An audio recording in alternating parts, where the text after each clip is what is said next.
Hello all, welcome to my channel Cloud on YouTube. Today we will create and configure a simple static website using S3.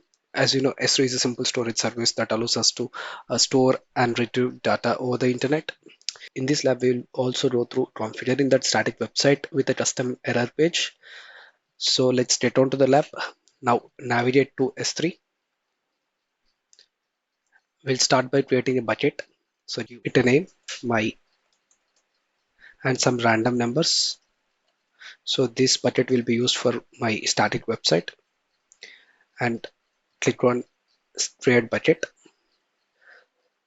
By default, the bucket is private. So now we'll upload the files to the bucket. I've created some index file and error files, and I'll upload those files into this bucket, and index and error HTML files. And I'll click on upload, close the files. Now make this bucket publicly readable. So for that, I'll go to the bucket, navigate to permissions. Under block public access, unselect this option so that bucket will be publicly accessible. Now save changes and confirm. Now navigate to properties of the bucket, navigate to bottom and click on edit.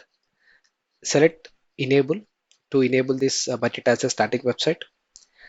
Type in file name for the index file and for the error file and save changes. And if I go back to the below and click on the URL, unfortunately we got a 403 forbidden message, and this error just means that although the website is running, we haven't explicitly allowed to read the files that are in the bucket. So navigate to the S3 under permissions, click on edit bucket policy. Now click on policy generator. I've already opened a policy generator in the other tab. So once we are on AWS policy generator, select the type of policy, which is S3 bucket policy, and the effort should be allowed. And the principal is asterisk. That means any user can access. And under the actions, select a get object. This means it gives read access to the bucket. Under ARN, go to the S3 bucket, copy the ARN, paste it here, and forward slash, and then asterisk. This means it applies for all the objects inside specified bucket. And now click on add statement. Generate policy. Now copy the policy.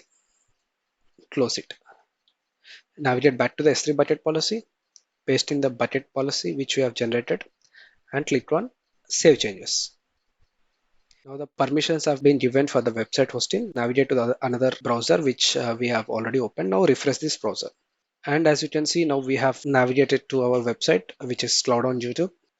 If the user types in incorrect URL, it should redirect to the error page, error.html, which we have configured. So this is how you can display index.html and error.html by using S3. So we can host static website on S3. So that is all for this session. And for more interesting videos on cloud, please subscribe to my channel Cloud on YouTube. Thank you for watching.